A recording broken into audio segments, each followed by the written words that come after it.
So, it's official. Video game addiction is officially classified as a mental health disorder. Too much gaming could have a negative effect on your health. Okay.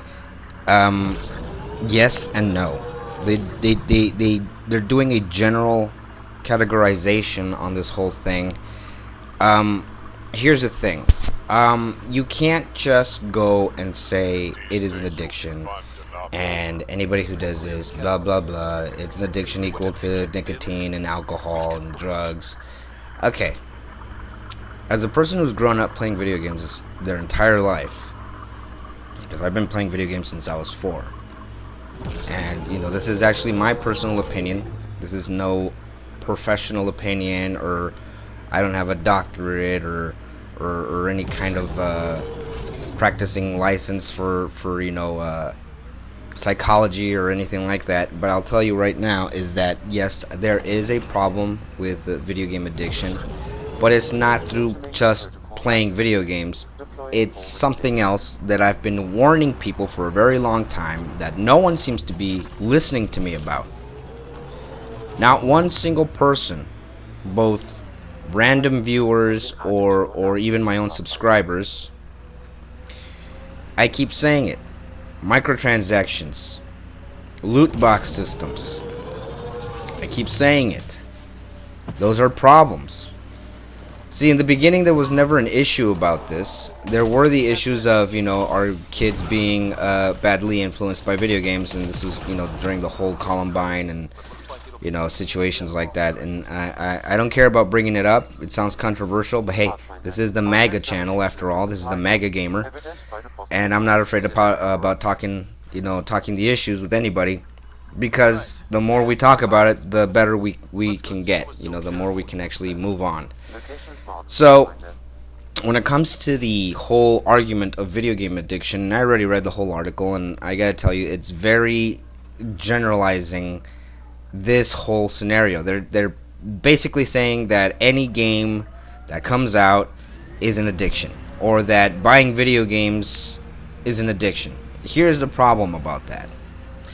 When it comes to video games, it's the context and the content in which that video game is released and what it offers, if anything at all.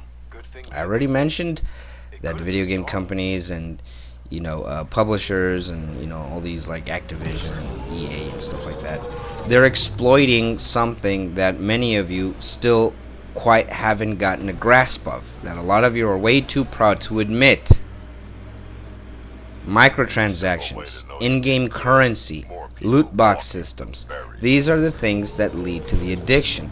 It's not just the video game itself, but it is the content of which that video game offers. And these developers and publishers, they know this for a fact. They see it, and they exploit the fact that a lot of you, not me, I don't fall for that BS, but a lot of you fall for this whole thing. Oh, did you see that? Oh, they're coming up with this video game and it has microtransactions, so you can like pay to win, practically.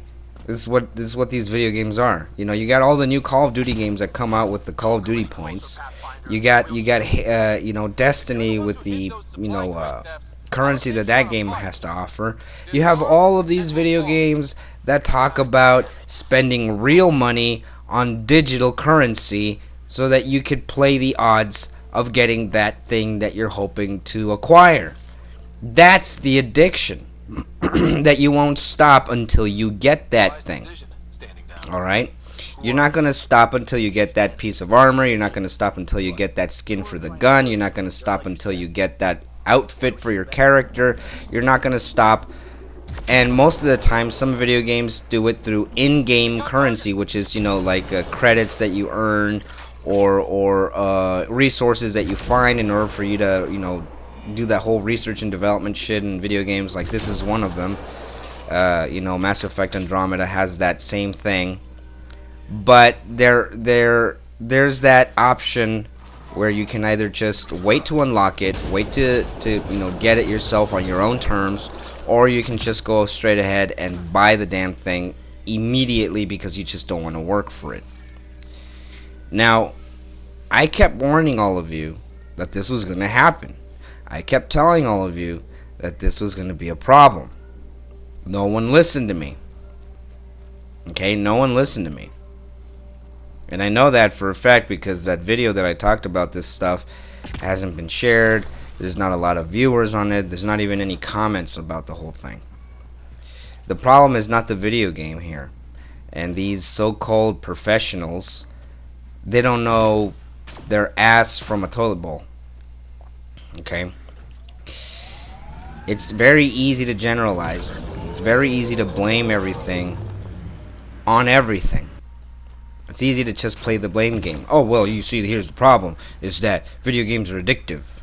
And it's a cultural problem, which is why this and this and this and this. I do see a problem with how video games can actually affect people. I mean, you see it every day. You see it through Call of Duty or Battlefield or, you know, whatever multiplayer, you know, game that you play out there, where you always have that one 8-year-old, 12-year-old cussing you out because, you know, obviously they're not going to say that to your face. There's that problem that it affects kids in that sense because the parents are too lazy and stupid to actually pay attention to what these video games can do to people. And then there's also that problem about you don't have responsibility, so you spent almost your entire check on in-game currency. I don't care who you are. If you want to get pissed off at me, it's a fact. It's an actual fact. You don't want to wait. You don't want to earn it. And you spend a lot of money on these video games. And I'm going to say right now, Warframe is one of them. Warframe is one of them. Fortnite is another one. Okay? And you're never going to admit to it. And that's the problem. And there's the fact. And there's a reason for you to believe me. Just like a person who's addicted to heroin, a person who's addicted to pot, a person who's addicted to alcohol, they will never admit that they have a problem. They'll say, like, no, I can quit anytime and I don't have to do it and blah, blah, blah. No, I'm in denial. It's not true. I'm not addicted. Yeah, you are. You won't catch me spending money on these games because, quite frankly, I have an issue with that. I have a huge issue with that. They don't make games anymore to tell a story, have a good time anymore. No, now it's just straight out, you know, the publisher created this game and we're going to keep half of it, and, you know, we're going to keep making more content, but only if you guys keep paying money, but we're not going to make it easy for you guys to attain it, or else what's the point? That's how they think, and every one of you are sheep. You're all sheep. You allow this to happen. Okay, you allow this to happen, and this is how they win. This is how these publishers win. This is how these developers win. This is how these game industries win. They got you by the balls. Okay, they got you by the balls. They got your balls on a vice, actually. They do. Because now you don't want to play that game unless it doesn't have multiplayer. You don't want to play that game if it doesn't have in-game currency or microtransactions or Lootbox. And the proof is in itself. Like I said, there's a lot of video games out there that are very successful right now, but they're exploiting your addiction. They're exploiting the weakness that you have through these addictions. And you're never going to admit to it. I, for one, rather play video games that give you things to do, make the story longer, and make the achievement of you unlocking that weapon or armor that much sweeter because you worked your way to it. Now, there's always that option of buying it immediately, straight off, but then again, there's also just work for it. You know what I mean? Just try your best and earn it yourself. You know, a lot of people are probably gonna say, well, that's kind of contradictory because that means you're gonna be playing that game every single day just to attain that piece of armor or that weapon that you want. Yeah, it sounds a little contradictory, but I'm not gonna spend money on it, and I have the option to play whenever I want. I don't have a time limit. I don't have to worry about crap.